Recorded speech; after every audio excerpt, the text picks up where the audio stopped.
हाँ जी। तो हम मध्यकालीन राजस्थान की प्रशासनिक व्यवस्था पढ़ रहे थे। लगभग टॉपिक कंप्लीट ही हो गया था। थोड़ी सी कुछ बातें बची हुई है जो मैं आपको वापस बता दूं। पूरा नाम मैं रिवीजन करा दूं जल्दी जल्दी आपका, कि मध्यकालीन राजस्थान की प्रशासनिक व्यवस्था हमारी सामंती व्यवस्था थी, जिसमें एक बड़ा भाई राजा बनता, अन्य भाइयों को भूमि दी जाती, जिस भूमि को जागीर या ठिकाना कहा जाता था। जिस भाई को जागीर मिलती थी उसको सामंत कहा जाता था। जो सामंत हुआ करता था उसको जीवन निर्वाह तथा प्रशासनिक व्यवस्था संभालने के लिए भूमि दी जाती थी। हमारी सामंती व्यवस्था बंधुत्व पर आधारित थी, जिसमें सगोत्रीय रक्त संबंधियों को ये भूमि वगैरह बांटी जाती थी। जेम्स टोड कहता है कि यूरोप में राजा और सामंत के बीच में स्वामी और सेवक का संबंध हुआ करता था, वहीं हमारे ऐसा नहीं था, और हमारे जो राजा था वो समकक्षों में प्रथम हुआ करता था। और राजा तथा सामंत के जो संबंध थे वो सम्मान और कर्तव्य पर आधारित हुआ करते थे। हमने ये भी पढ़ा कि मुगलों की मनसबदारी आने के बाद हालांकि हमारी जो सामंती व्यवस्था थी उसमें हायरार्की आ गई थी, पद सोपान आ गए थे, लेकिन फिर भी उसका मूल ढांचा हमेशा टेंट के समान बना रहा, जिसका कि जो बीच का स्तंभ है वह तो राजा होता था और अन्य जो स्तंभ हुआ करते थे वो सामंत होते। किसी एक स्तंभ के हिलने से व्यवस्था के अंदर परिवर्तन आया करते थे। हमने आगे पढ़ा कि सम्मान और कर्तव्य पर आधारित थे, तो राजा सामंतों को सम्मान दिया करता था। जैसे सामंत के आने पर राजा खड़ा होता था, और कई बार आने तथा जाने दोनों पर खड़ा होता, तो आने पर खड़ा होता तो एकेवड़ी ताजिम, आने जाने दोनों पर खड़ा होता तो दौड़ी ताजिम हुआ करती थी। राजा सामंत के कंधे थपथपाया करता था, वहां पसाओ बोलते, कंधे थपथपा के अपने हाथ को पास में लगा लेता तो उसको हाथ कुरब बोला करते थे। सामंत राजा को जो भू राजस्व जमा करवाता था उसको रेख, सामंत द्वारा राजा को दिया जाने वाला भू राजस्व रेख था। जितना पट्टे के में लिखा होता था वह एस्टिमेटेड होता था, वो तो पट्टा रेख कहलाता था। जितना वास्तव में जमा करवाया जाता था उसको भरतू रेख कहते थे। राजा जो था, सामंत जो था, वो राजा को युद्ध और शांति के समय अपनी सहायता पहुंचाया करता, सेवाएं दिया करता था। युद्ध के समय सेना लेके जाता और शांति के टाइम में वर्ष में एक बार जाके राजधानी में उपस्थित होता। राजा अलग अलग प्रकार के उसको रेस्पॉन्सिबिलिटीज दे दिया करता था। इसके बदले में उसको किसी प्रकार के पैसे नहीं मिलते थे, एकमात्र अपवाद जैसलमेर था। सामंत की गद्दी पर बैठते समय राजा को जो टैक्स दिया जाता वो उत्तराधिकार शुल्क था। ये जागीर का नवीनीकरण शुल्क हुआ करता था। मेवाड़ में इसको कैद, खालसा, तलवार, बंधाई और नजराना कहते। मारवाड़ के अंदर इसको हुक्मनामा और पेशकशी कहा करते थे। जैसलमेर में ये भी नहीं लगता था। युवराज की प्रथम शादी के टाइम जो टैक्स देना पड़ता वो नजराना था। राजकुमारियों की शादी के टाइम जो टैक्स था वो न्योतकर था। युद्ध के टाइम में जो कर लिया जाता वो गनीम बराड हुआ करता था। जागीरें चार प्रकार की होती। राजा यदि अपने निकट संबंध, सगे संबंधियों को बांटता, भाई बंधुओं को बांटता, सामंत जागीर वंशानुगत होती थी। यदि वो कर्मचारियों को देता अपने, तो उसको अपने मुत्सदी जागीर, मुत्सदियों को देता तो हुकूमत जागीर कहते थे, अवंशानुगत होती थी। शहीदों को जो जागीर दी जाती वो भौम जागीर थी, दोनों प्रकार की हो सकती थी। मंदिर मस्जिद दरगाह ब्राह्मणों को दी जाती वो शासन जागीर होती थी। कर मुक्त भूमि होती इसलिए उसको माफी जागीर कहा करते थे। सामंत, मेवाड़ में तीन प्रकार के सामंत थे। प्रथम श्रेणी में 16 सामंत थे, जिनमें सोलंबर प्रमुख था। सोलंबर के राजा को राजतिलक का अधिकार था, सेना का सेनापति होता था, राणा के साथ साथ सभी गैजेट्स पर साइन किया करता था, राणा की अनुपस्थिति में राजधानी संभालता था। सेकंड में 32 सामंत हुआ करते थे। थर्ड में 100 से अधिक सामंत थे, जिनको गोल के सामंत कहा जाता था। मारवाड़ में प्रथम श्रेणी में राजा के निकट 3 पीढ़ी के सामंत थे, जिनको राज भी कहते, रेख चाकरी हुक्मनामा से बरी रहा करते थे। द्वितीय श्रेणी में जो सामंत हुआ करते थे, सेकंड में जो सामंत हुआ करते थे उनको सिरदार कहा करते थे। जो 3 पीढ़ी के अलावा अन्य सामंत थे जिनमें राजा के शादी ब्याह हुआ करते थे, वो गिनायत सामंत हुआ करते थे, और प्रशासनिक कर्मचारियों वाले मुत्सदी हुआ करते थे। बीकानेर में बीका के वंशज प्रथम में थे। बीका के अलावा अन्य जो राठौड़ थे वो द्वितीय में थे, और बीका के आने से पहले वहां जो जातियां निवास करती थी उनमें से जब सामंत बनाए गए तो उनको तृतीय के अंदर कर दिया गया। आमेर के राजा पृथ्वीराज ने अपने 12 भाइयों में 12 कोटड़ी विभाजन कर दिया था। और जैसलमेर में राजा हरराज ने अपने डावी मिसल और जीवनी मिसल बनाई थी। और आपके कोटा के अंदर 30 प्रमुख सामंत थे, जिनमें हाड़ा चौहान अधिक थे। जो राजा के साथ मुगल दरबार में रहते वो तो आपके हजूर थी होते, और जो देश के अंदर रहते वो देश थी सामंत हुआ करते थे। भूमिय सामंत, जो शहीदों को यदि भूमि मिलती तो वो जो सामंत बनते भूमिय सामंत थे, जिनसे राजा कोई ना कोई छोटे मोटे काम करवाया करता था। ग्रासिया सामंत, जिनको सैनिक सेवा के बदले में वो भूमि दी जाती थी, और इनकी सैनिक सेवा में किसी भी प्रकार की कमी आने पर इनसे भूमि छीन ली जाती थी। राजा सभी शक्तियों का मुख्य केंद्र हुआ करता था। सभी प्रशासनिक, राजनीतिक, आर्थिक, न्यायिक शक्तियां उसमें निहित होती, पर वो निरंकुश नहीं था। उस पर धर्मशास्त्रों का, नीति का दबाव रहता था। वो पुरोहितों के, सामंतों के, युवराज के सहयोग से शासन किया करता था। राजा यदि अल्पवयस्क है तो जो राजमाता थी वो शासन संभाला करती थी। राजा को प्रशासनिक और सैनिक सलाह देने का काम प्रधान जी किया करते थे, जो कि आपके कोटा और बूंदी में दीवान या फौजदार कहा जाता था। उनको बीकानेर के अंदर और भरतपुर में मुख्तियार कहते थे, जयपुर में मुसाहिब कहते, और मेवाड़, मारवाड़, जैसलमेर में उनको प्रधान जी कहा जाता था। दीवान जी वो हुआ करते थे जो राजस्व संबंधी सलाह दिया करते थे, परगनों में हाकिम की नियुक्ति किया करते थे, और राजा यदि देश से बाहर है तो वो जो है आपके वो देश दीवान कहलाते थे, राजधानी को संभाला करते थे, महत्वपूर्ण पद हुआ करता था। जो राजकीय उद्योगों पर नियंत्रण रखते थे, राजकीय सामान का क्रय विक्रय किया करते थे, राजकीय महल की आवश्यकताओं की पूर्ति करते हुए खानसामा या मीरसामा हुआ करता था। इस पद पर बेहद ईमानदार व्यक्ति की नियुक्ति की जाती, जिसका अगला प्रमोशन दीवान के रूप में होता था। सेना के भर्ती, अनुशासन, प्रशिक्षण के बारे में जो पता लगाते थे वो बख्शी हुआ करते थे। इनको घोड़ों की चिकित्सा की जानकारी होना आवश्यक हुआ करता था। इनकी सहायता के लिए नायब बख्शी होता था, जो सेना तथा किलों पर होने वाले खर्चों का ध्यान रखता था और रेख का हिसाब किताब भी रखता था। मुगलों के कोतवाल के समान नगर प्रशासन संभालने वाला अधिकारी सिकदार हुआ करता था, जो गैर सैनिक अधिकारियों के या कर्मचारियों के खर्चों की भी ध्यान रखता था। मीर मुंशी हुआ करता था। राजा यदि राजा को लेटर लिखे तो उन लेटरों को खरीदा कहते, राजा यदि सामंतों को लेटर लिखे तो उनको रुका कहा जाता था। ठिकाने का एक प्रतिनिधि राजधानी के अंदर रहता था, जिसे वकील कहते थे। जो किलों की रक्षा करते वो किलेदार हुआ करते थे, और जो डोडी पर खड़े रहते उनको डोडीदार कहा जाता था। कुछ इतनी बातें हमने पढ़ी थी। आगे वाली थोड़ी सी बातें बची हुई आज तो मैं एक बताऊं आपको, उस टाइम की न्यायिक व्यवस्था कैसी थी, जुडिशरी सिस्टम कैसा था।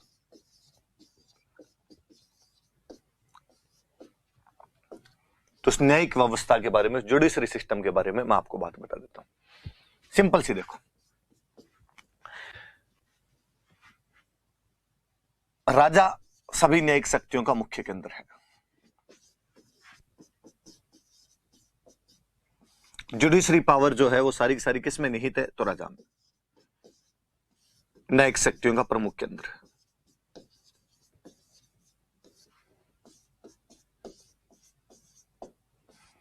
अच्छा, तो क्या इसका मतलब यह हुआ कि जितने भी मामले होंगे राजा उनको खुद देखेगा? नहीं, राजा केवल दो प्रकार के मामले देखता था।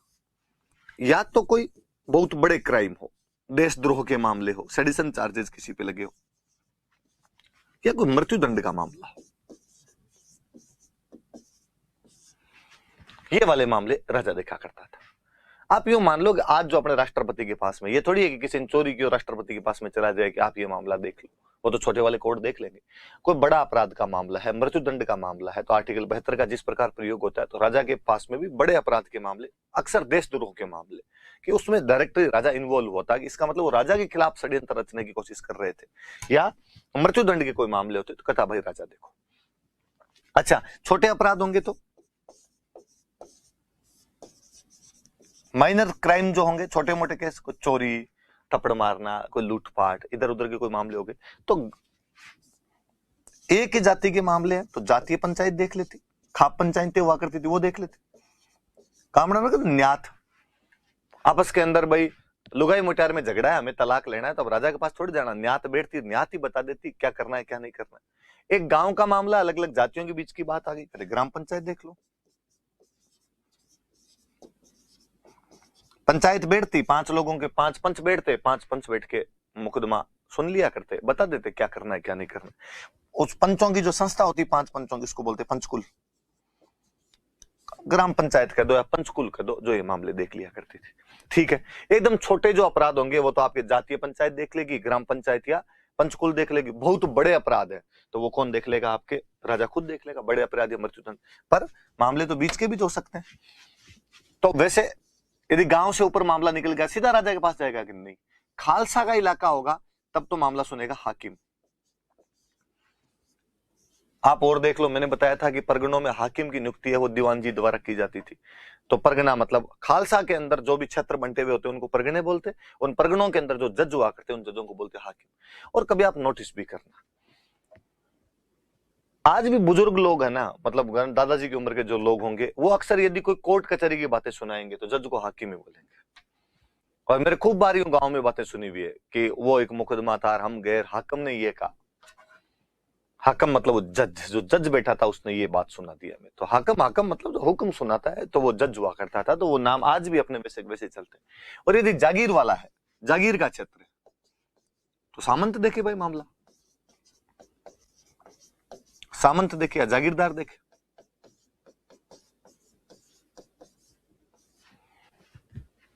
सामंत देखे या कौन देखे? जागीरदार देखे। तो खालसा में तो न्याय का काम कौन करेंगे? हाकिम। और जागीर में न्याय का काम कौन करेंगे? सामंत या जागीरदार।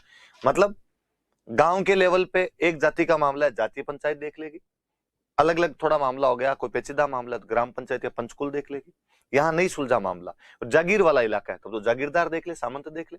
खालसा इलाका है तो हाकिम देख ले। यहाँ भी नहीं सुलझा तो बड़ा मामला है तो राजा के पास जाएगा, और राजा मृत्युदंड और बड़े अपराध के मामले सुन लिया करता था। तो बड़ी बड़ी सी ये बात मैंने बता दी।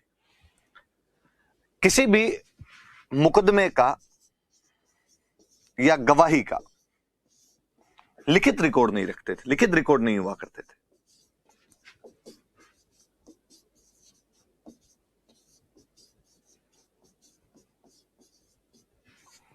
मुकदमे या गवाही का किसी भी प्रकार का लिखित रिकॉर्ड नहीं रखा जाता था। ये नहीं भाई पिछले में इसने क्या गवाही दी थी लिख लो, अगले में आए तो भाई पिछली बार तो ये बोला था। आजकल तो लिखते हैं कि पिछली बार विटनेस ने क्या बयान दिए थे, अब क्या बयान दिए, हम पढ़ते रहते हैं कि बयानों से पलट गया वो आदमी, बस इसीलिए लिखते हैं क्योंकि आजकल लोग बयानों से पलट जाते हैं। पुराने वाले पलटते नहीं थे। वो क्या उसकी 7 पीढ़ियां नहीं कहती कि हमारे दादाजी ने यदि ये कहा था तो ये है। लोग अपनी बातों पे वैसे अडिग रहा करते थे। वो उस टाइम था, अलग दौर था अपने आप में, इसलिए इन चीजों की आवश्यकता ही नहीं पड़ी कभी। और यूं बयानों से पलटना मतलब लोग कहते यार थूक के चाट गया, फिर मतलब ही क्या निकला इसका। इसलिए लोग कभी इन बयानों से पलटने वाली ऐसी बात तो करते ही नहीं थे अपने आप में। तो मुकदमे और गवाही का कोई भी लिखित रिकॉर्ड नहीं रखा जाता था। अच्छा, न्याय का आधार क्या है, किस आधार पर न्याय करेंगे? तो धर्मशास्त्रों के आधार पर। किस आधार पर किया जाएगा? धर्मशास्त्रों। धर्मशास्त्र तो ये जो मनुस्मृति है आपकी, याज्ञवल्क्य स्मृति है, कात्यायनी स्मृति है, स्मृति ग्रंथ होते हैं। आपने आप जब एंशिएंट पढ़ोगे तो स्मृति ग्रंथों के बारे में और जानोगे। हम कहते हैं कि मनुस्मृति जो है वो हमारा पहला न्यायिक ग्रंथ है। मनुष्य दुनिया के पहले जो है वो न्यायाधीश हैं। तो अपने राजस्थान के हाई कोर्ट में तो बाकायदा महाराज मनु की तस्वीर लगाई हुई है, महाराज मनु की वहां पर बहुत बड़ी मूर्ति लगाई हुई है कि वो न्यायाधीश हुए थे। तो वो जो किताबें हैं उन किताबों के अंदर पढ़ कर उनके आधार पर आपका न्याय कर दिया जाएगा। जो अपराधी है उसकी सामाजिक स्थिति के आधार पर न्याय किया जाता था।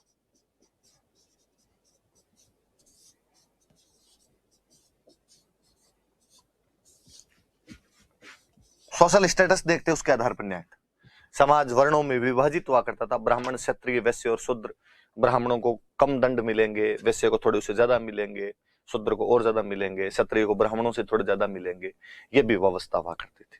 हम कह सकते हैं कि सर उस न्यायिक व्यवस्था में भेदभाव था। एग्जैक्टली उस न्यायिक व्यवस्था में भेदभाव था कि आप सोशल स्टेटस देखते हैं और सोशल स्टेटस देख के उसके अंदर न्याय करते हैं। पर हर दौर के अंदर ऐसी कुछ ना कुछ चीजें होती है। आज आप यदि देखेंगे तो आज आर्थिक आधार पर वही किया जा रहा है अपने आप में कि यदि आपके पास बहुत सारे पैसे हैं तो न्याय को अपने पक्ष के अंदर आप मोड़ लेते हैं। यदि आपके पास पैसे नहीं है तो आप बोले कितना सही है कितना गलत है, लेकिन न्याय आपके पक्ष के अंदर नहीं मोड़ पाता है। सलमान खान जब 1-2 केस, हिरण वाले केस में, कौन से केस में, फुटपाथ वाले केस में, हिट एंड रन वाले मामले में जब बरी हुआ था, तब लोगों ने फेसबुक पे खूब लिखा था कि आज यदि सलमान खान बरी नहीं होता तो हमारा धन से विश्वास उठ जाता कि आदमी पैसे कमाता ही क्यों है कि संकट के टाइम में उसके काम आए, और संकट के टाइम में यदि काम आए नहीं तो फिर पैसे कमाने का मतलब ही क्या निकला था। आज जो बरी हुआ है तो पता चला कि नहीं यार पैसे तो कमाने चाहिए, पैसे कमाने से संकट के टाइम में काम तो आ जाएंगे। तो अब आप वैसे कर दो बोले कि आर्थिक स्थिति के आधार पर है। कहीं ना कहीं कोई व्यवस्था जो है वो संपूर्ण नहीं हो सकती है। उस व्यवस्था में ये कमी थी और चूंकि उसमें कमी थी इसीलिए वो चेंज हुआ। तो बाद में व्यवस्था नहीं आ गई, इसमें कोई थोड़ी बहुत कमी आ गई, हम और चेंज करेंगे। मनुष्य लगातार और अच्छी व्यवस्था का प्रयत्न करता रहेगा, एक दिन अपने आदर्श को प्राप्त करेगा। हम कहते हैं ऐसी जो स्थिति होगी उसको हम राम राज्य कहेंगे। तो किसके आधार पर किया जाता था? सामाजिक स्थिति के आधार पर न्याय किए जाते थे। ये भी याद रखने वाली सी बात है। एक बड़ी जोरदार बात, इसकी अच्छी बात यह कि न्याय सस्ता था और शीघ्र था। न्याय क्या हुआ करता था? सस्ता हुआ करता था और शीघ्र हुआ करता था। सस्ता तो ही आज कोर्ट जाओ, वकील करो, एफिडेविट बनाओ, कागज लेके आओ, फोटोकॉपी कराओ, रीडर को पैसे दो, फलान जी को पैसे दो, अब आया है। पहले ये तो था नहीं। गांव के पंच बैठे, पंचों ने बैठ के बुलाया, भाई आओ फलान जी आओ, बताओ क्या बात हुई, फैसला कर दिया करते। सस्ता अपने आप हो गया। अब तारीख पर तारीख, सनी देओल के डायलॉग अब है। पहले सारे फैसला ऑन द स्पॉट किया करते थे, हाथों हाथ वही न्याय हो जाया करता था। तो न्याय शीघ्र हुआ करता था और न्याय सस्ता हुआ करता था। आप कह सकते हो कि अब जो हमारा न्याय है वो धीमा हो गया है, हमारा जो न्याय है वो महंगा हो गया। अब वाली में कहीं ना कहीं ये कमी आ गई, उसके अंदर कहीं ना कहीं ये कमी नहीं थी अपने आप में। दंड सरल थे अपने, तो कोई ज्यादा इतने कठोर दंड भी नहीं हुआ करते थे। सरल से दंड हुआ करते थे। अक्सर अपने छोटे मोटे अपराधों में से दंड वैसे हुआ करते थे कि किसी आदमी ने चोरी कर लिया, थप्पड़ मार दिया किसी के, तो अब क्या दंड दिया जाए, तो वैसे कहते हैं कबूतरों को चुगा डाल दे, 2 बोरी कबूतरों को चुगा डाल दिया जाए, गौशाला के अंदर जो है वो 2 बोरी बाजरा पहुंचा दे। तो हालांकि अपने को लगता है ये क्या दंड लगाया, ये तो कोई दंड ही नहीं हुआ, पर ये पहले बड़े यूं दंड माने जाते हैं। और लोगों को ये लगता था कि यार यदि किसी ने यूं कबूतरों को चुगा डाला, 2 बोरी चुगा डाला, यदि गौशाला में ऐसे 2 बोरियां आपको बाजरा देना पड़ गया, तो लोग उनको बोलने नहीं देते बाद में। और उनके परिवार का आदमी कभी 2 पीढ़ी बाद में कोई बोलता खड़ा हो गया, कोई पंचायती में बात करता साहब ये गांव वाला को बैठ रहे, तुम वही हो जिन्होंने कबूतरों को चुगा डाला था। तो ये चीज भी हुआ करती थी। तो आज के हिसाब से अपने देखें तो वो न्याय सरल थे, दंड सरल थे, इतने कठोर प्रकार के दंड नहीं हुआ करते थे अपने राजस्थान में। बेसिकली एक कमी इसके अंदर हो, कई जो जागीरदार हुआ करते थे उनको शरण देने का अधिकार था। शरण देने का अधिकार हुआ करता था कि वो किसी को भी शरण दे सकते हैं। अब मान लो किसी सामंत ने, जागीरदार मतलब सामंत, फ्यूडल लॉर्ड, किसी सामंत ने किसी अपराधी को शरण दे दी, कोई अपराधी भाग के उस जागीरदार के पास चला गया और उसने कह दिया भाई ये मेरी शरण में है, तो अब उसका कोई कुछ ही नहीं बिगाड़ सकता। इस चक्कर में कई बार बड़े अपराधी है वो बच जाया करते थे। तो ये भी सिस्टम की कमी थी। पर ये भी आप देखोगे तो आपको लगेगा कि यार वो पहले वाले इस मामले में थोड़े भले थे कि साफ साफ कह देते कि फलान जी को शरण देने का अधिकार है, फलान जी ने जिसके सिर पे हाथ रख दिया ना उसको तो कोई दंड दे ही नहीं सकता। अब इनडायरेक्टली अब भी आप बहुत सारे लोगों के बारे में आप कहते हो, आपको पता है वो अपराधी है, फिर भी आप कहते हो भाई साहब इसके कोई हाथ नहीं लगाएगा। क्यों? अरे सरकार है, सरकार का हाथ है, पड़का पड़े, 5 साल ठरके से रहेगा ये आदमी, तो बात का बाद में देखेंगे अपने। तो बस वो चीज है, ये न्याय व्यवस्था की बातें हैं। वापस देख लो,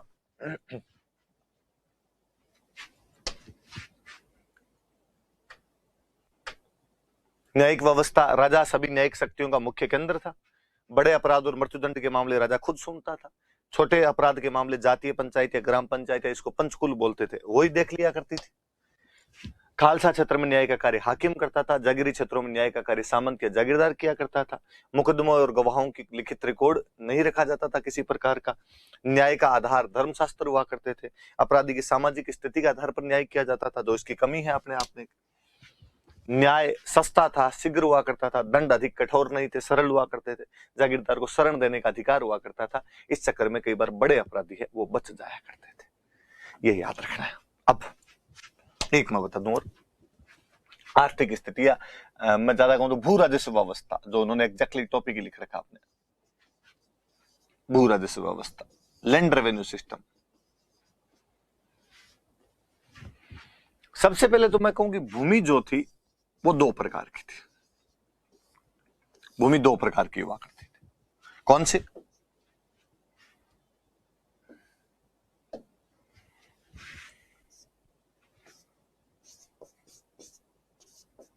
एक तो एग्रीकल्चर लैंड और एक चरणोता लैंड, ग्रास लैंड का दो आप। कृषि भूमि और चरणोता भूमि। पहले मैं इसकी बात करूंगा। चरणोता भूमि नाम से पता चलता है वह भूमि जो पशुओं के चरने के लिए छोड़ दी जाती थी, चरणोता भूमि कहते। आप में से ज्यादातर कहेंगे सर सीधा ही बोल दो ना गोचर, जहां पे गाय चरती है गोचर होती है क्या? चरणोता चरणोता है, एग्जैक्टली वही आपकी गोचर है, चरणोता भूमि। हर गांव में, हर राज्य में, हर ठिकाने में ये भूमि छोड़ी जाती, इस पर किसी का अधिकार नहीं माना जाता। तो ये सार्वजनिक संपत्ति है, पब्लिक प्रॉपर्टी है।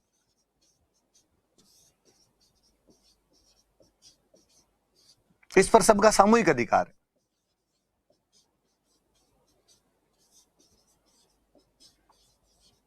और ये जो भूमि है इसको कभी भी खालसा में नहीं मिला सकते आप। भाई राजा या सामंत कभी अपनी जमीन में नहीं मिला सकता, खालसा में नहीं मिलाया जा सकता इसको।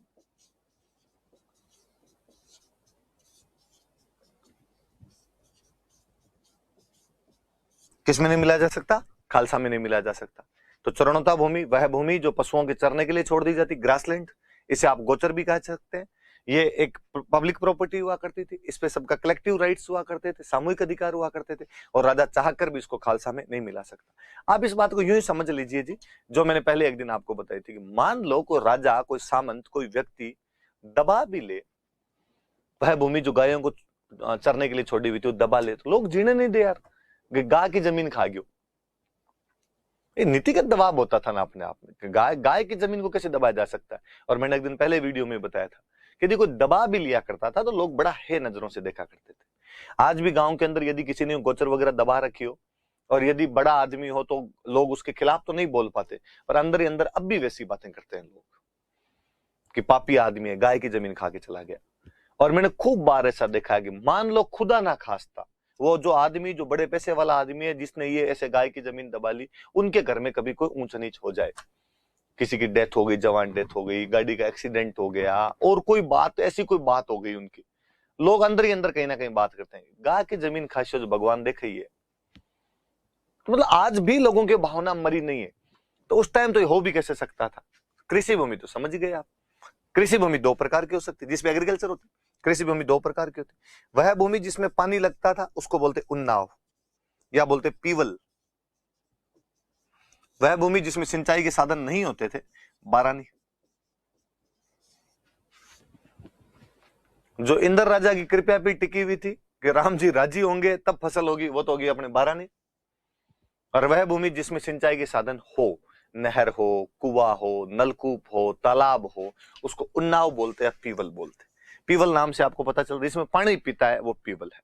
जो केवल बरसात वाले पे डिपेंड करती है वो बारानी भूमि हुआ करती थी। तो थोड़ा सा बात याद रखने वाली सी बात है कि जो भूमि है वो दो प्रकार की थी, एक कृषि भूमि, एक चरणोता भूमि। चरणोता भूमि को गोचर भी कह सकते हैं। ये सार्वजनिक संपत्ति हुआ करती थी, इस पर सबके सामूहिक अधिकार हुआ करते थे और इसे खालसा में नहीं मिलाया जा सकता था। कृषि भूमि जो थी वो दो प्रकार की थी, उन्नाव या पीवल और बारानी। जिसमें सिंचाई के साधन प्रयोग में लिए जाते थे वो उन्नाव या पीवल, और जिसमें इरिगेशन का सोर्स एकमात्र रेन वाटर हुआ करता था वो कौन सी होती थी, बारानी हुआ करती थी। अब बात आई कि भूमि है किसकी, भूमि पर अधिकार है किसका। तो कहा यदि थ्योरेटिकली माना जाए, सैद्धांतिक रूप से आप देखो, तब तो जमीन राजा की है। सारी की सारी भूमि किसकी है, राजा की। और इसलिए राजा को आप भूपति कहते हो कि भूमि का मालिक है। पर यह सैद्धांतिक था कि भाई जमीन राजा की। व्यवहारिक रूप से जमीन किसान की हुआ करती थी। जमीन उसकी है जो उस जमीन पे काम कर रहा है। प्रैक्टिकली आप देखोगे तो भूमि किसकी थी, किसान, किसान की भूमि हुआ करती थी। और मैंने कभी किसी पहले क्लास में बताया होगा, कर्नल टोड जयपुर के किसान से एक बार पूछता है कि जमीन किसकी है, तो किसान उसको कहता है कि भौम को धनी मैं छू, भोग को धनी राजा छे।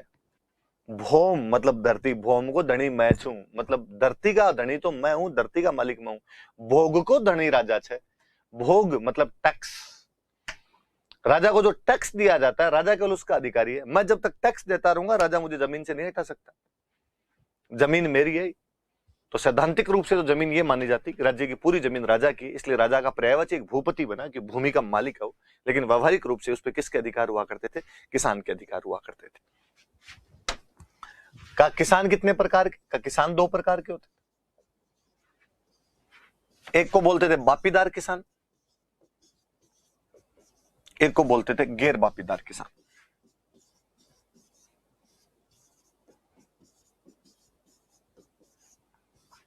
बापीदार किसान और गैर बापीदार किसान हुआ करते थे। नाम से पता चलता है जिसके बाप के पास जमीन वो बापीदार है, जिसके बाप के पास जमीन नहीं है वो गैर बापीदार। वह व्यक्ति जिसके पास खुद की भूमि हो,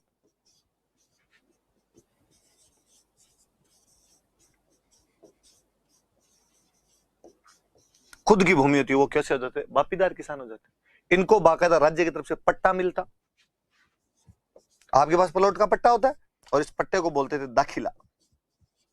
ये याद रखना कि किसान को जो भूमि के पट्टे दिए जाते थे उन पट्टों को क्या कहते थे, दाखिले कहा जाता था। तो पट्टे को दाखिला, इनको सब अधिकार थे। ये अपने भूमि के अंदर कुआं बनवा सकते थे, वे ये वहां के जो भी पेड़ है उनसे लकड़ियां ले सकते थे। और मान लो कभी अकाल पड़ा, किसान को लगा यार इस खेती में तो इस बार पार पड़ेगी नहीं, किसान अपने खेत को छोड़ के कहीं बाहर चला गया, 2 साल बाद भी आएगा तो भी जमीन उसकी है। ये नहीं कि भाई जमीन छोड़ के चला गया लावारिस है तो कोई भी कब्जा कर लेगा, नहीं, पट्टा उसके पास है तो जमीन उसकी रहेगी। गैर बापीदार वह जो दूसरों की भूमि पर खेती करता है। वह जो दूसरों की भूमि पर खेती करता है, कि किसी का आप ठेके पे लेके खेती करो, दूसरे की भूमि पर खेती करो। ठेके को बोलते इजारा, इजारे पे जो खेती करे, आप किसी और की भूमि लेके खेती करते हो, दूसरों की भूमि पर खेती करे। ऐसे किसानों को बोलते थे सिकमी, या इनको बोलते खेतीहर। सिकमी भी कहा करते थे, खेतीहर भी कहा करते थे ऐसे किसानों को। तो ये भी याद रखने वाले। अब ये जो गैर बापीदार होंगे, ये उस खेत में कुआं नहीं खुदवा सकते। कैसे खुदवाएंगे? तेरे बाप की जमीन थोड़ी है, तू कैसे खुदवा सकता है? तो बो रहा है इस पे, 2 साल के लिए 1 साल के लिए तेरे को तो दी है। वो वहां के पेड़ों से लकड़ियां वगैरह नहीं ले सकता। वो तो कहता है जमीन जिसकी मालिक है वो उसकी का रहेगा अपने आप के अंदर। तो ये वाली बात याद रखना कि किसान 2 प्रकार के होते हैं। एक बापीदार, वह व्यक्ति जिसकी खुद की भूमि होती थी, राज्य की तरफ से इनको पट्टे दिए जाते, जिसको दाखिला बोलते थे। इन्हें कुएं खुदवाने, पेड़ से लकड़ियां लेने का अधिकार हुआ करता था। गैर बापीदार जो दूसरों की भूमि पर खेती किया करते थे, इनको सिकमी या खेतीहर कहा जाता था। और जब कोई किसी को खेती देता, जो कॉन्ट्रैक्ट किया करते थे, उनको इजारा बोला करते थे। अब टैक्स का डिसाइड कैसे होगा? भू राजस्व की कौन कौन सी विधियां होगी? पहले तो भू राजस्व। भू राजस्व को क्या बोलते? तो भू राजस्व को बोलते लगान। तो लगान मूवी आपने देखी है? तुमसे इस बार दुगना लगान लिया जाएगा, लगान। हासिल बोलते। शेखावाटी साइड में तो आज भी कहते हैं कि हासिल भर के आता। हासिल मतलब टैक्स दिया जाता था। अरे कि वो फलाना राजा के पास गए, उस राजा को हासिल देके, फलाने ठाकर के पास गए, उसको हासिल देके। तो लगान, हासिल। भोग कहते, भोज भी कहते, अलग अलग खूब नाम हुआ करते थे। अनाज के रूप में देते ना तब भोग, कि भाई भोग लगाया। और नकदी के रूप में देते तब बोलते हिरण्य।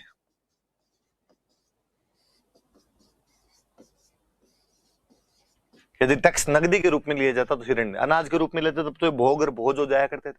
वैसे टैक्स को लगान, हासिल ये सब बोलते थे। यदि बिघे के आधार पर तय किया जाएगा, 1 बिघे का इतना है, तब बोलते बिगोड़ी।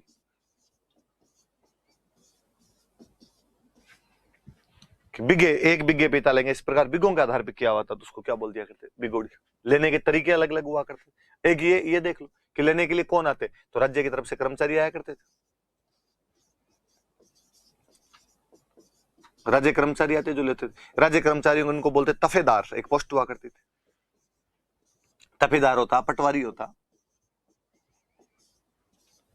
पटवारी को पहले भी पटवारी कहा करते थे। कोई क्वेश्चन कभी पूछ ले, मध्यकाल में कौन सा अधिकारी था जो आज भी चलता आ रहा है आपने? तो पटवारी हुआ करता था। ये तो राज्य की तरफ से आया करते थे। फिर हर गांव के अंदर पटेल होते, चौधरी होते, पटेल होते, ये गांव वालों की तरफ से। तो हर गांव में एक चौधरी बनाया जाता था कि भाई चौधरी साहब का काम है कि राज्य की तरफ से जब कोई टैक्स लेने आएगा तो गांव का कौन सा बंदा कितना टैक्स देगा, चौधरी साहब ये तय करेंगे। तो सारा डिसाइडिंग करने वाला बंदा चौधरी साहब ही हुआ करते थे। इसलिए आज भी आपने यदि 5 आदमी और कोई बातचीत कर रहे, उसमें कोई एक ज्यादा पंचायती करने की कोशिश कर रहा है, आपने कहते चौधर मत कर, तो चौधर हर किसी से नहीं हो भाई। चौधर तो गांव का एक चौधरी हुआ करता था और उसको ये व्यवस्था पूरी संभलाई जाती थी। जो चौधरी होते वो देखते भाई किसको कितना देना, किसको नहीं देना। उनको पूरा राज्य पूरा सम्मान दिया करता कि ये भाई गांव वालों की तरफ से बंदे, और राज्य की तरफ से तफेदार या पटवारी गए हैं, वही तय कर लेंगे कितना करना है कितना नहीं करना है। तरीके कौन कौन से लेने के? लाटा कुंता मेरा बताया हुआ। खड़ी फसल का या फसल कटने के बाद जब खलिहान में पड़ी रहती, तब अनुमान के आधार पर यदि भू राजस्व निर्धारित किया जाता, उसको लाटा कुंता कहते थे। खड़ी फसल या फसल कटने के बाद जब उसके लाटे खलिहान में पड़े रहते, तब यदि आप करेंगे उसका, तब उसको क्या बोलोगे? लाटा कुंता।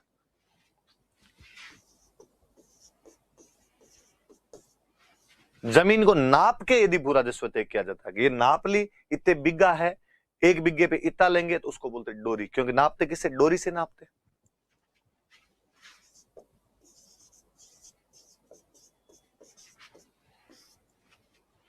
कई बार यूं पूरे गांव का एक साथ ही तय करके चले जाते कि साहब इस गांव से हमें तो 1200 रुपए चाहिए। अब चौधरी साहब जाने किससे कितने लेके आने, मुकता एक मुश्त निर्धारण कर दिया जाता है। यदि एक साथ ही पूरे गांव का निर्धारण कर देते,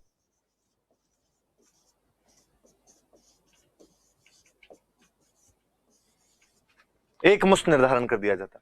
गंगानगर साइड में आज भी वर्ड होता है मुकाल्यो। मुकाल्यो मतलब एक साथ तय कर लो कितना है, कि कोई भाई गेहूं पड़ी है, गेहूं लेने के लिए आए, अब तोले इसको कौन, कितनी है, तो मुकाल्यो 50 क्विंटल में मुकाल्यो, इसका मतलब आप 50 क्विंटल ले जाओ।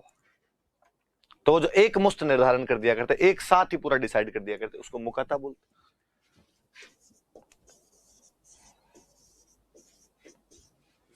एक होता घुघरी।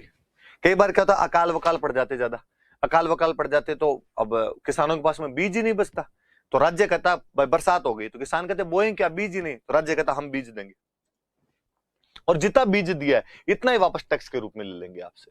तो जितना बीज दिया जाता उतना ही यदि भू राजस्व के रूप में वापस लिया जाता तो उसको बोला करते थे घुघरी। खड़ी फसल का या खलिहान में जब लाटे पड़े उनका अनुमान के आधार पर भू राजस्व निर्धारित करना लाटा कुंता। जमीन को नाप कर बीघों के आधार पर उसका भू राजस्व तय करना डोरी। पूरे गांव का एक साथ भू राजस्व निर्धारित कर देना मुकाता। जितना बीज दिया गया है किसानों को उतना ही उनसे भू राजस्व प्राप्त कर लेना घुघरी। ये मुख्य मुख्य से कर हुआ करते थे। थोड़े और कर होते अलग अलग, जैसे मैंने कभी बताए होंगे आपको, एक कर होता सिंगोटी, पशुओं की खरीद बिक्री पर जो टैक्स लिया जाएगा वो सिंगोटी। सींग सींग है, तो सींग वाले पशु यदि खरीदोगे या बेचोगे तो आप एक टैक्स लगाया जाएगा, वो टैक्स कौन सा हुआ करता था, सिंगोटी।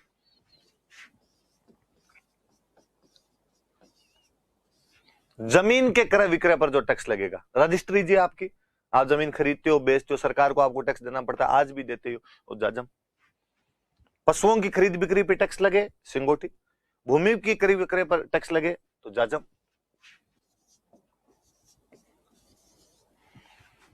सामान को एक स्थान से दूसरे स्थान पर ले जाकर बेचते हो व्यापारियों पर अक्सर, उस टैक्स को बोलते डांड।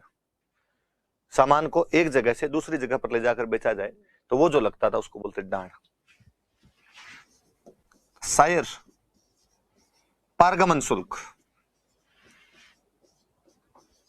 जहां से पार करोगे उन बीच वालों को जो टैक्स देना पड़ेगा वो पारगमन शुल्क। जैसे मैं बताता हूं,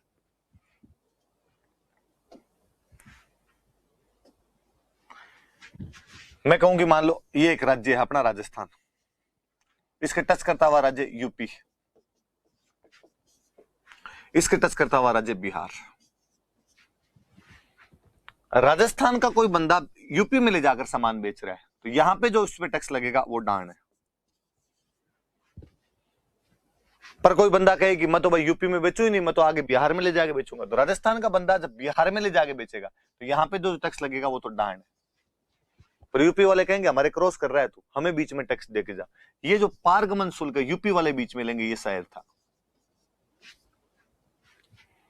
सामान को एक स्थान से दूसरे स्थान पर ले जाकर जब आप बेचते हो जो टैक्स लगेगा वो डांड है। बीच वाला स्टेट जिसको आप क्रॉस कर रहे हो पारगमन शुल्क जो ले रहा है वो आपका शायर है। राजस्थान में किसी राज्य को शायर से सबसे अधिक यदि टैक्स मिलता था तो राज्य था जैसलमेर। मैंने एक दिन पहले भी ये बातें समझाई थी कि सिंध जाने वाला पूरा रूट यहां से होकर निकला करता था, इसलिए जैसलमेर राज्य को खूब सारा शायर मिला करता था। मैंने एक दिन और बताया था कि आप अनुपम मिश्र और सुरेश प्रभु का एक इंटरव्यू है, आप उसको देखिए, उसमें अनुपम मिश्र खूब सारी ऐसी बातें बता रहे हैं कि जैसलमेर का उस समय ट्रेड रूट वाले क्षेत्र में क्या महत्व हुआ करता था। तो वरना सोचने वाली बात है क्या, बियावान रेगिस्तान के अंदर लोगों की इनकम के सोर्स क्या रहे होंगे, लोग रहें कैसे होंगे उस टाइम में, तो कोई ना कोई इनकम सोर्स तो रहा होगा उन लोगों के पास में।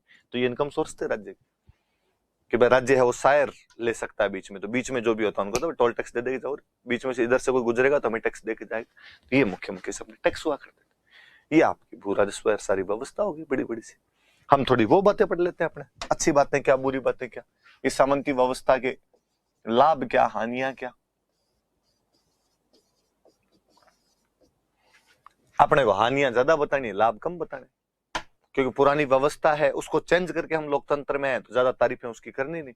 पर फिर भी अपने तो दोनों बातें कर लेते हैं, वो थोड़ी ज्यादा कर लेंगे कम कर लेंगे। हानि बता दो या कमियां बता दो, ज्यादा अच्छा शब्द, ड्रॉबैक बता दो। तो एक तो आप ये कहो कि ये जो सामंती व्यवस्था थी कूप मंडूकता पैदा करती है। लोग कुएं के मेंढक बन के रह गए थे। एक राज्य है, राज्य के अंदर एक ठिकाना है, अब इस ठिकाने में रहने वाला आदमी पास के ठिकाने में यार पूरी जिंदगी में नहीं जाता था। राज्य के अंदर राज्य की व्यवस्था आ गई थी और वो उसी एक क्षेत्र के अंदर ही रह गया। इसलिए हम दुनिया के बाहरी प्रभावों से बड़े अछूते रहे। हम बाहर गए नहीं, उस गांव में आत्मनिर्भर होकर रह गए। अक्सर लोग गांव से दूसरे गांव नहीं जाया करते थे। एक गांव में आपके लकड़ी के काम करने वाला है, वहीं पर आपके बाल काटने वाला है, वहीं पर आपके सब्जियां उगाने वाला है, वहीं पर आपके परचून का सामान आ जाता है, वहीं पर आके आपके जो राज्य के कर्मचारी वो टैक्स लेके चले जाते हैं, खत्म। वहीं पर आपके पंच बैठ के आपको न्याय कर देते हैं। तो आपके बचा ही नहीं कोई, करेगा कौन आपके? आप जाओगे कैसे बाहर? तो इस सामंती व्यवस्था ने हमारे समाज में कूपमंडूकता पैदा कर दी थी, जिसकी वजह से हम बाहरी प्रभावों से अछूते बने रहे। बाहरी प्रभाव नहीं छू पाए हमको। वरना सोचने वाली बात है कि जब यूरोप में पुनर्जागरण आ रहा था, औद्योगिक क्रांतियां चल रही थी, तब अपने यहां पर ये सब चीजें क्यों नहीं हो पाई? क्योंकि लोग बाहर ही नहीं निकल रहे थे, अपने अपनी जगह के अंदर ही राजी बैठे थे, संतोषी जीव हो रखे थे। तो जो कुआ का मेंढक होता है कि कुएं के मेंढक को लगता है कि भाई इससे बड़ा चीज तो क्या ही होगी, कि ये कोई समुद्र का मेंढक उससे मिला, कुएं के अंदर आ गया कोई समुद्र का मेंढक, और उसने कहा कि यार मैं तो पहले समुद्र में रहता था, समुद्र बहुत बड़ा होता है। कुएं वाले मेंढक ने कहा कि इसका 1.5 गुना होता है क्या? उसको लगा यही कितना बड़ा है कुआ, तो इसका 1.5 गुना तो और कितना बड़ा होता होगा, या 2 गुना होता है क्या इसको? क्योंकि उसने देखा ही नहीं था। अपने भी ये कंडीशन कहीं ना कहीं रही। फिर जब भी कोई सिस्टम आप वंशानुगत कर दोगे ना, तो योग्यता में कमी आएगी।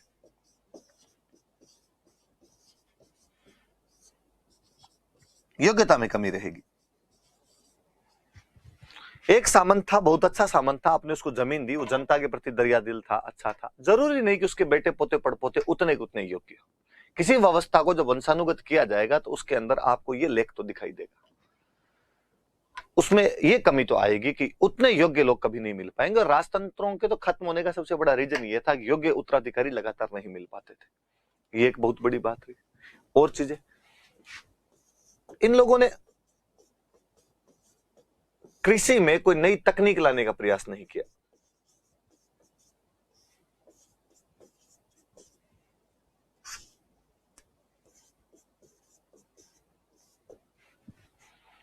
खेती जो थी उसके अंदर नई तकनीक लाने का प्रयास नहीं कर पाते हैं ये लोग। वो परंपरागत तरीकों से हल से खेती कर रहे थे। दुनिया के अंदर मशीनें आ रही थी, आपके पास मशीनें क्यों नहीं आ पाई? अपना समाज अभी तक ऐसा है। अब जाके पूरी तरीके से अपनी खेती का मशीनीकरण हो पाया है। यार अपने 1995 तक तो बैलों से हल जोतने वाली चीजें चल रही थी। मतलब लोकतंत्र आने के बाद भी कहीं ना कहीं हम इसके अंदर पिछड़े हुए थे। राजतंत्र में भी ये चीजें रही। राजा यदि थोड़ा इनकी तरफ ध्यान दे पाते तो बड़ी जोरदार सी चीज हो पाती। उद्योग और व्यापार वाणिज्य,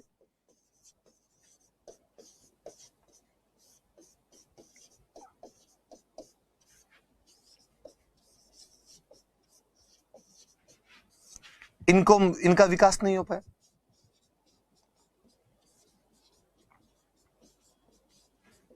कभी किसी ने सोचा ही नहीं कि अपने इंडस्ट्री लगा ले यहाँ पे। आप सोच के देखो कि आज अपने बात कर रहे हैं कि साहब बाड़मेर के अंदर तेल निकल सकता है। उस समय किसी राजा ने इस तरफ ध्यान दिया होता और जोधपुर का राजा यहाँ पर तेल निकाल लेता तो हमारे नारे होते यार।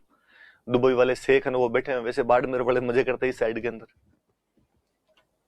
आज इस क्षेत्र में इतने अनार लग रहे हैं कि स्प्रिंग बोर्ड के अंदर हम पिछले 5-6 दिन से अनार महोत्सव चल रहा है। अनार खाते रहते हैं बच्चे यहाँ पे।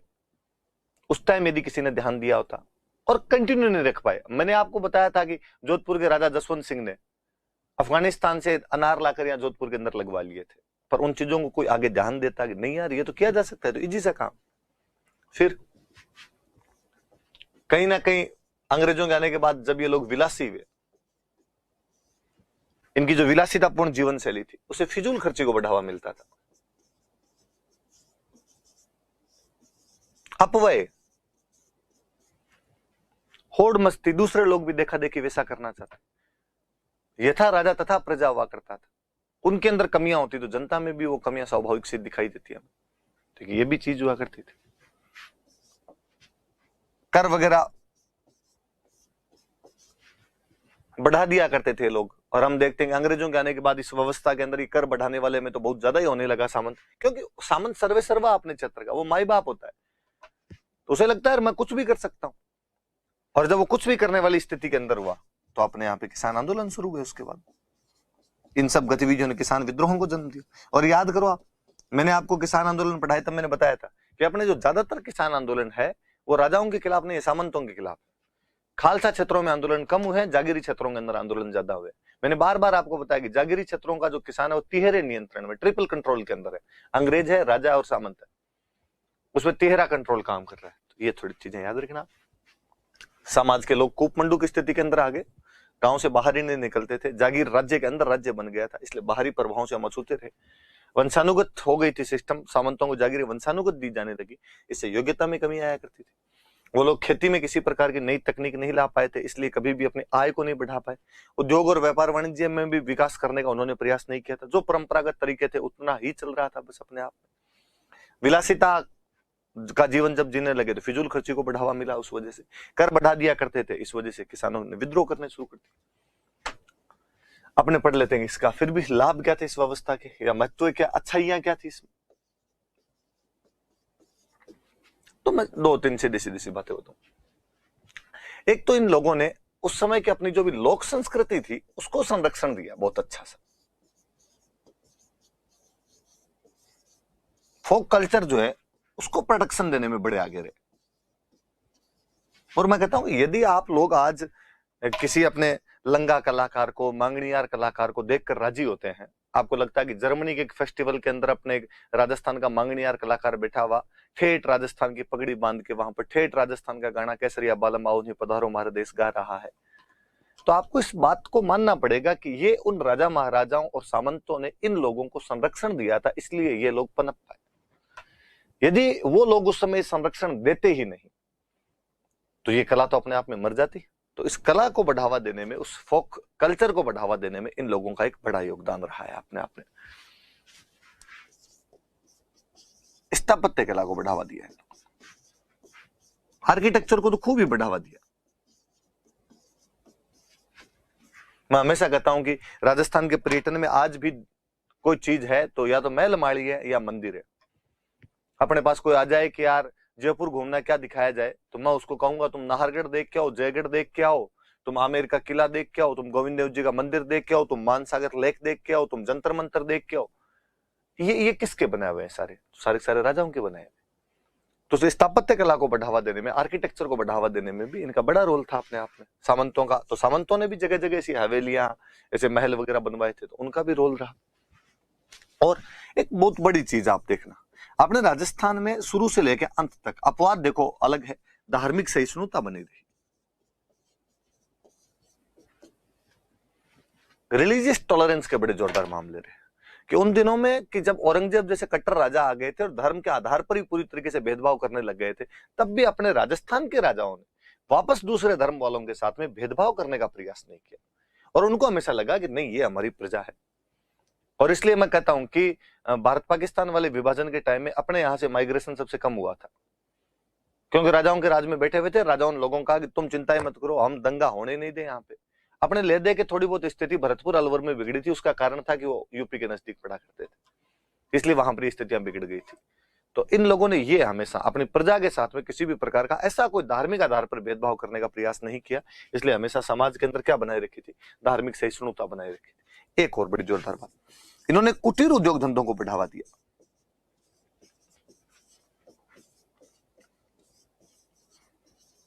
जो स्मॉल स्केल इंडस्ट्री है, जो कुटीर उद्योग धंधे थे, उनको बढ़ावा दिया करते थे। कैसे? मैं गेट बनाने वाला बंदा हूं, मेरा एक छोटा सा उद्योग धंधा घर में है, मैंने आरा मशीन लगा रखी है और मैं गेट बनाता हूं उसे। अब यदि मैंने बहुत अच्छा गेट बना लिया और कोई खरीदे नहीं खरीदे, वो सामंत और राजा खरीद लिया करते थे, वो उसकी तारीफें करते उस कला की, अरे नहीं क्या बना है। मैं मोटिवेट होऊंगा, मैं अगली बार और अच्छे गेट बनाने का प्रयास करूंगा। तो इन लोगों ने ये जो कलाएं थी, अपने हस्तकलाएं, जो हाथ की चीजें थी, कुटीर उद्योग धंधे सारे के सारे अपने हाथ की चीजों पर टिके हुए थे। कोई लोहे का काम है, किसी ने अच्छी तलवार बनाई, राजा उसके भरे दरबार में तारीफ करता है, सब फलाना लोहार बहुत अच्छा है, उसकी जो बनाई हुई तलवार है उसका कोई सानी नहीं, उसका सामान तो बिकेगा, उसकी दुकान तो बड़ी होगी। कोई जो लकड़ी का काम करने वाले हैं, राजा ने कहा साहब इन्होंने जो गेट बनाया है, इन्होंने जो गेट पर नक्काशी की है वो बहुत अच्छी है, ये गेट अपने किले के अंदर लगाया जाना चाहिए। उसको इनाम दिए गए, उसको पारितोषिक दिए गए, उस बंदे का कॉन्फिडेंस बढ़ा, अगली बार उसने और अच्छा काम करने का प्रयास किया। तो ये चीजें थी, ये इन लोगों की वजह से कुछ अच्छी बातें भी है। तो अपने तो हानियां थोड़ी ज्यादा बता देना, कमियां थोड़ी कम बता देना, इनको एक साथ ही लिखने का प्रयास कर लेना। मैंने अलग पॉइंट बताए, आप कभी आ भी जाएगी सामंती व्यवस्था के गुण दोष बताइए, तो आप पहले दोष बता के फिर लिख देना कि हालांकि इन्होंने लोक संस्कृति को संरक्षण, स्थापत्य कला को बढ़ावा, धार्मिक सहिष्णुता को बनाए रखने में तथा कुटीर उद्योग धंधों को बढ़ावा देने में भी अपना योगदान दिया था। ये लिख के छोड़ देना। उनको थोड़ा एलिब्रेट करके लिखना, नहीं साहब ये उस दौर की कमियां रही थी अपने आप में, ये अपने मध्यकाल की प्रशासनिक व्यवस्था थी। सारा पूरा टॉपिक हो गया। 4 क्लासें होती है, आप ढंग से इसको मैनेज करके लिखना। पीडीएफ में मैं एक साथ पूरा ये लिख दूंगा, आपके एक साथ लिख दूंगा, तो आप पूरा एक जगह पर ही पढ़ लेना इसको क्या क्या बातें हैं। Thank you.